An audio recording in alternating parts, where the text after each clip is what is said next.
Assalamu alaikum dear students, how are you? I hope you are fine. I am Professor Mahmood Ahmed, lecturer biology. मेरा आज का topic है cytoplasm के ऊपर है। तो आइए हम अपने लेक्चर की तरफ चलते हैं जी। तो आज का मेरा जो टॉपिक है वो है साइटोप्लाज्म। जैसा कि आप जानते हैं साइटोप्लाज्म क्या है। Cytoplasm the living content of the eukaryotic cell. अगर आप किसी भी यूकैरियोटिक सेल के लिविंग कंटेंट को देखें तो आपको न्यूक्लियस और साइटोप्लाज्म नजर आएगा। The nucleus and cytoplasm are collectively called the protoplasm. इसको हम प्रोटोप्लाज्म कहते हैं। तो सबसे पहले हम बात करेंगे साइटोप्लाज्म की बात करेंगे। The cytoplasm it is the aqueous substance. आपको पता है कि साइटोप्लाज्म एक एक्वस सबस्टांस है। इसके अंदर सेल ऑर्गेनेल्स भी मौजूद हैं, इनसोल्यूबल वेस्ट भी मौजूद है और स्टोरेज प्रोडक्ट्स भी मौजूद है। The soluble part of the cytoplasm is called cytosol. It is the very important MCQs. देखिए ये अगर आप मैं स्पॉटलाइट से आपको दिखाना चाहूंगा। अगर आप ये देखें, ये देखिए ये पूरा एक सेल दिखाया हुआ है। ये सेल के अंदर देखिए ये अंदर साइटोप्लाज्म और साइटोप्लाज्म के अंदर मौजूद ये ऑर्गेनेल्स है। तो अब हम बात करेंगे soluble part of the cytoplasm. The soluble part of the cytoplasm is called cytosol. The cytosol उसका काम क्या है। Cytosol form the ground substance of the cytoplasm. Cytosol के अंदर 90% वाटर होता है। इट फॉर्म द सॉल्यूशन, जो कि सॉल्यूशन बनाता है। उस सॉल्यूशन के अंदर क्या होता है। The solution contain the fundamental molecules of life. अभी साइटोप्लाज्म के अंदर दो तरह के सॉल्यूशन होते हैं। एक सॉल्यूशन होता है ट्रू सॉल्यूशन और एक होता है कोलाइडल सॉल्यूशन।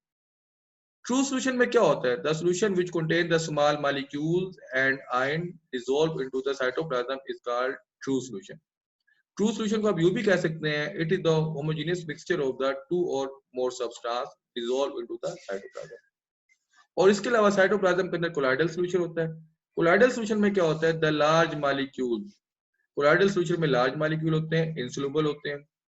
ये विस्कस भी होता है, नॉन विस्कस भी हो सकता है। कोलाइडल सॉल्यूशन अगर विस्कस होगा तो आप इसको जेल कहेंगे, अगर नॉन विस्कस होगा तो आप इसको सोल कहेंगे। तो हम लोग डिस्कस कर रहे थे ट्रू सॉल्यूशन और कोलाइडल सॉल्यूशन की बात कर रहे थे। अब हम डिस्कस करेंगे इसका फंक्शन। साइटोप्लाज्म का फंक्शन क्या है। Cytoplasm act as a store house for the vital chemicals. Cytoplasm के अंदर मुख्तलिफ किस्म के मेटाबॉलिक प्रोसेस होते हैं, जैसे कि ग्लाइकोलाइसिस। ग्लाइकोलाइसिस में क्या होता है। The breakdown of the glucose molecule into the formation of two molecules of pyruvic acid. इसके अलावा साइटोप्लाज्म के अंदर मौजूद सेल ऑर्गेनेल्स मौजूद होते हैं, जैसे कि mitochondria, Golgi apparatus, endoplasmic reticulum. ये पीछे देखें, अगर मैं ये देखें ये सेल है।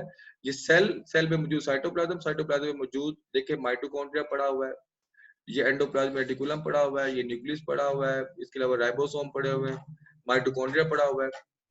कुछ ऑर्गेनेल्स ऐसे भी होते हैं साइटोप्लाज्म के अंदर जो कि फ्री फ्लोटिंग फॉर्म के अंदर होते हैं। माइटोकॉन्ड्रिया फ्लोट करता है साइटोप्लाज्म के अंदर due to the cytoplasmic streaming movement. तो हमारा ये टॉपिक साइटोप्लाज्म के ऊपर था बेटा। इसको अच्छे तरीके से देख ले, इसके पॉइंट नोट कर ले। अगर आपको इसमें कोई चीज समझ ना आए तो आप इसको कमेंट्स में जरूर एंट्री कीजिएगा।